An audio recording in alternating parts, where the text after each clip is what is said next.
인어가 잠든 집을 읽고. 저자 허가시노 게이고, 역자 김난주. 인어가 만든 집은 일반 소설에서는 잘 등장하지 않는 뇌사자가 나온다. 작품의 제목에서 나오는 잠든 인어는 바로 어린 여자아이인 미즈오다. 미즈오는 놀러간 수영풀 안에서 배수구에 떨어진 반지를 꺼내려다 배수구 철망에 손가락이 끼는 사고를 당한다. 주위 사람들이 사고를 인지하고 미즈오를 풀에서 꺼냈을 땐 미즈오의 심장은 이미 멈춘 후였다. 응급처치 끝에 심장은 다시 뛰게 되지만 담당 의사의 소견은 뇌사였다. 뇌사란 내가 어떠한 자극에도 반응하지 않는 상태로 자가 호흡마저 불가능한 인간 기능의 완벽한 상실을 뜻한다. 의식의 여부를 차지하더라도 기계의 도움 없이는 생명 자체를 유지할 수가 없다. 미즈오의 엄마인 가오루코 역시 작고 사랑스러운 자신의 딸에게 닥친 뇌사라는 현실을 받아들이지 못한다. 그래서 이미 뇌사자가 되어버린 자신의 딸을 보내주는 대신 오래오래 자신의 곁에 두고 지켜보는 삶을 택한다. 뇌사자의 생명을 유지하기 위해 부수적으로 들어가는 큰 돈은 바람을 핀 남편과 서류상으로 남아 이혼하지 않는 것으로 지원받기로 한다. 그렇게 시작된 뇌사자와 함께하는 삶. 그것이 바로 인어가 잠든 집의 일상이다. 우리는 가끔 오랜 시간 동안 무의식 상태로 누워있다가 깨어난 사람들의 이야기를 듣는다. 십수년 이상의 침묵을 깨고 일어나는 기적 같은 일 말이다. 그런데 이런 기적을 행한 이들은 모두 뇌사자가 아닌 식물인간이다. 식물인간과 뇌사자의 차이를 살펴보면 식물인간 역시 뇌사자와 마찬가지로 뇌내에 심각한 손실을 입어 모든 인지 기능이 소실된 상태는 같다. 다만 식물인간은 뇌내에 입은 심각한 피해로 어떠한 자극에도 반응할 수 없긴 하지만 뇌간은 손상되지 않았다. 뇌간이 살아있으면 자국 깨는 행위나 위장운동, 자발적 호흡 등이 가능하다. 이에 반해 뇌사자는 뇌간을 포함한 뇌의 모든 기능이 정지돼 있다.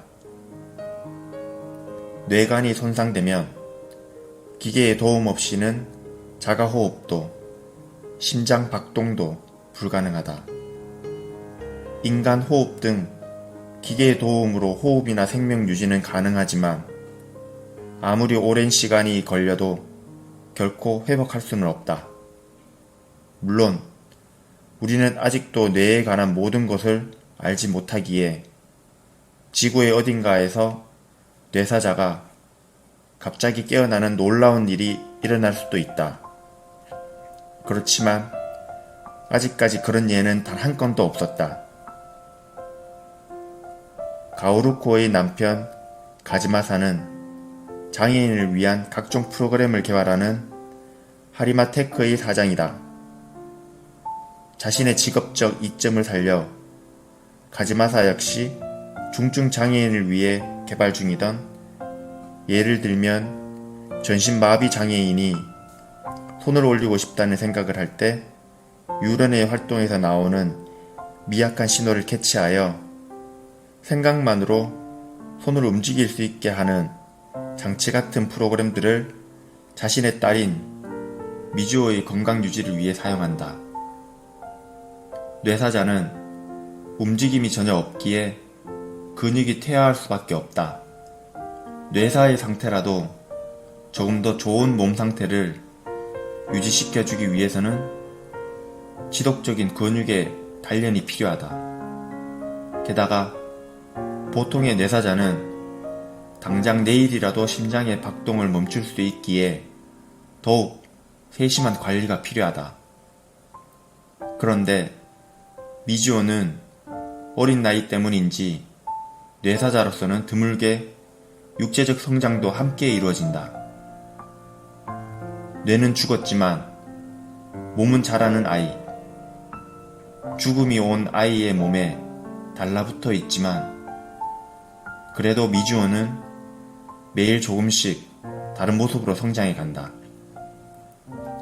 인어가 잠든 집에는 뇌사자의 죽음을 받아들이지 못하는 부모뿐 아니라 이식만이 유일한 삶의 희망이지만 기증자가 없어서 고통스럽게 죽어가는 아이의 삶도 나온다. 가오루코 역시 마음 한편으로는 뇌사 상태인 미주오의 죽음을 인정해야 한다고 생각하면서도 조용히 잠든 채 누워있는 딸의 생명이 끝났음을 받아들이지 못한다. 미주오의 장기를 기증함으로써 살릴 수 있는 환자들의 위태한 삶을 바라보며 남몰래 뜨거운 눈물을 흘리기도 한다. 인어가 잠든 집은 뇌사의 문제를 어떻게 다뤄야 할 것인가라는 문제를 현실감 있게 논의한다.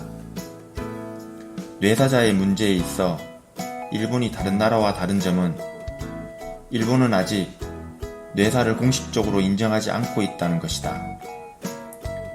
인어가 잠든 집은 이러한 일본의 특수성을 바탕으로 뇌사자의 죽음과 장기 기증에 관한 문제를 다시 한번 깊게 생각해보게 한다.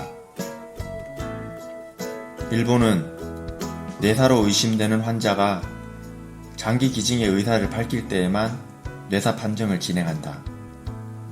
판정 진행 후 뇌사가 판명되면 사망 인정과 함께 장기 기증의 절차가 진행된다. 단, 장기 기증의 의사가 없는 경우라면 심장이 멈출 때까지 뇌사 판정 자체를 인정하지 않는다. 이러한 일본의 특수성이 인어가 잠든 집을 만들어내는 요소가 되기도 했지만 그 누구도 쉽게 정답을 말할 수 없는 문제이기도 하다. 인어가 사는 집은 읽는 내내 심장은 뛰지만 이미 사망하였음을 인정해야 하는 쉽지 않은 결단의 순간을 그의 가족과 함께 지나친 것 같은 경험치를 준다. 의식과 생명, 삶과 죽음의 경계와 존엄에 대해 다시 한번 생각해 본다. 지금까지 인어가 잠든 집의 서평이었습니다.